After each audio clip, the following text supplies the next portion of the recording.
Hi Paul, how are you? Very well, Okay. thanks Dale. Lovely to see you. Absolute pleasure to see you, but I heard you just come on back off holiday. Just had a lovely break away, been to Montenegro. It was a beautiful place to visit. We had a week by the sea, it was great. Fantastic, I'm glad you enjoyed yourself. I've got a few questions here, and you just answer as best as you can, That'd be and great. I really appreciate No you problem coming on. at all. No problem at all. So, you are the founder of Hounds, correct? That's correct, yeah? Yep. So, how long has Hounds been open now?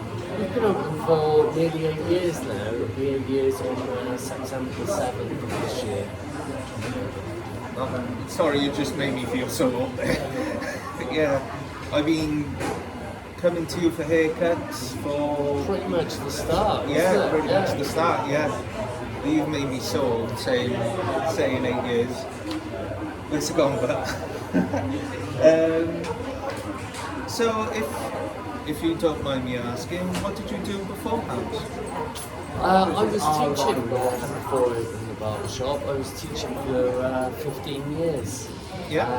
But workload commitments and everything. I got to a point where I wanted to finish teaching and go back to what I started doing when I first started my work in life.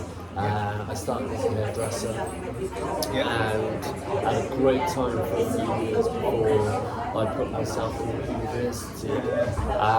So after 15 years of teaching, I thought, well, maybe it's time to give this another shot. Yeah, go back to basics, basically. Absolutely. Yeah, you know, go back to your original level. Vision. Yeah. So, where did you teach and what subject? I taught in Cambridge Comprehensive School, which is in the Vale of Glamorgan, and I taught English. Absolutely, that's amazing. Yeah. You know, I had an English teacher on here previously, and I just found the education system absolutely fascinating. It is a really big sector to work in, but I tell you what, I wouldn't look this sharp without a good haircut. You know, saying that, I got a hat on today. But yeah, so did you take any of the skills you learned as a teacher Absolutely. into your business career? Absolutely, yeah. The shop wouldn't look the way it does now if I hadn't spent that time in teaching. Of course, the team that we built up at Hounds the Barbershop, each member has been trained in the barbershop. Not just by myself, I should add. You know, each member of staff as they increase their level of experience has taken a huge amount of time to provide teaching and mentorship for the new members of staff coming in. So yeah, it's really gathered legs and it's snowballed into, you know, a good healthy business with a good team. Well, I could say from being, like you said, being there from pretty much the start, is we've seen apprentices go on to be really good barbers, and then those barbers going on to teach their apprentices, and it's been so good to see, you know, people learn in the trade and then go on to be barbers themselves. Absolutely, yeah. I mean, I'm so happy for every member of the team because they're reaching really high standards in their own rights and really enjoying the career that they've built for themselves within the business. It's just so nice to see people being successful. It really is, and you know, in my personal opinion, you have to take a huge amount of credit for that, and I respect you for bringing those values Well, into. thank you so much. I mean, what I would say is I've been incredibly lucky with the people that have joined the business, that they've always shown a huge amount of enthusiasm and motivation to reach the standards that I've always aspired to myself. Yeah, 100%. But as you know, to become a barber or hairdresser, there is a high demand. It's competitive. It's quite competitive. So, what skills and what do you think? Skills and qualifications you think you need to bring to be I mean, for me, successful? I would always encourage anyone coming up through their secondary school education to take it really seriously, because the higher level of education you reach, the more soft skills you're going to have to bring to any occupation, and barbering is no different. Being able to communicate really effectively with clients is so important, so that you can provide the service that they want. So obviously those core subjects that you learn in school that so many students find quite frustrating while they're doing it, when they join the working world, it becomes very clear how important those skills are to help you be successful.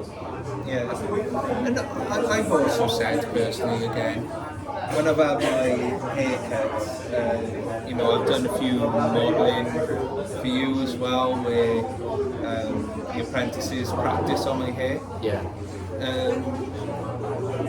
I always find them coming out very, as I say, perfectionists. Yeah. And every little strand of hair matters.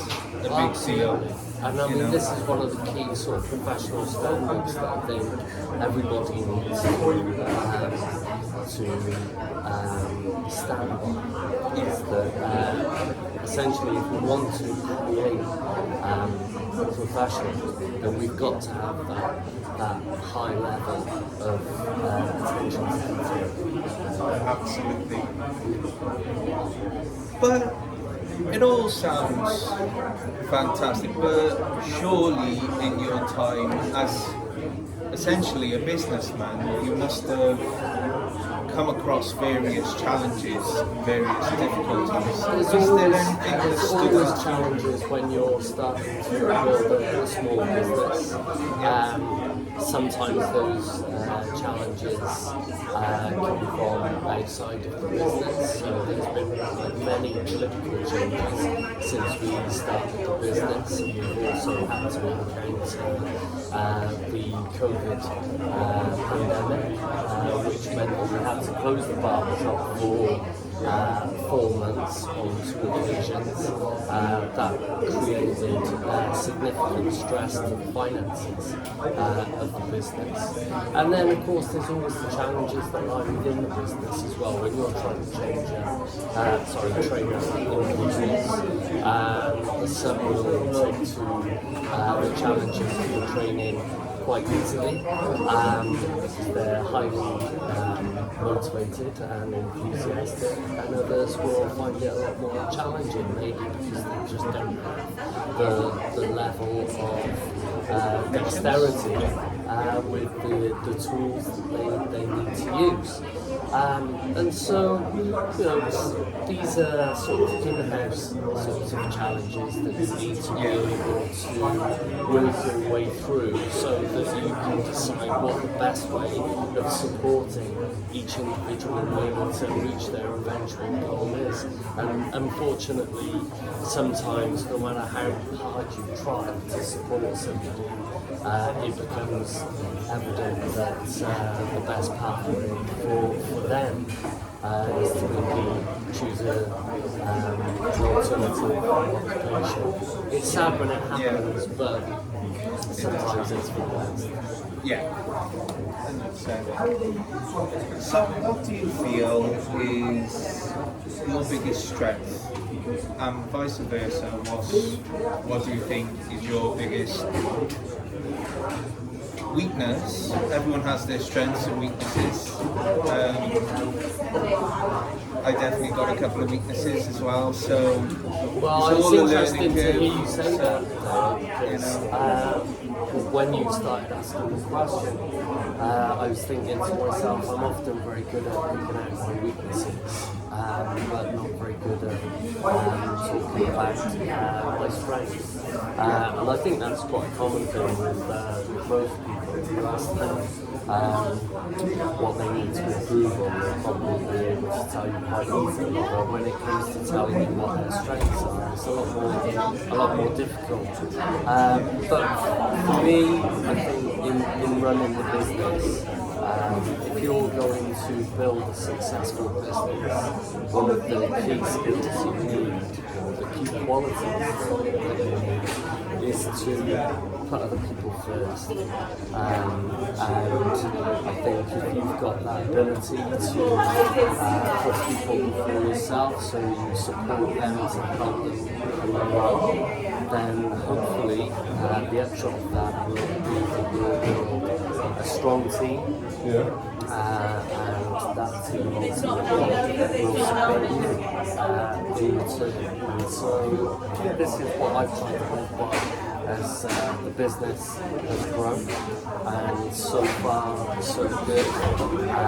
All the people that are working within the business at the moment are really committed to the business, and I feel that I've got such a strong team around me that it really does feel like a family environment.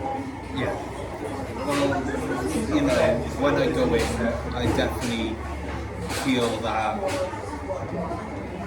core unity, that core family feel, and if you go in the shop and it just feels calm, it's got this nice music on, everyone's having a bit of banter, you know, it's a nice laugh, and you can just go in and I can sit on a chair.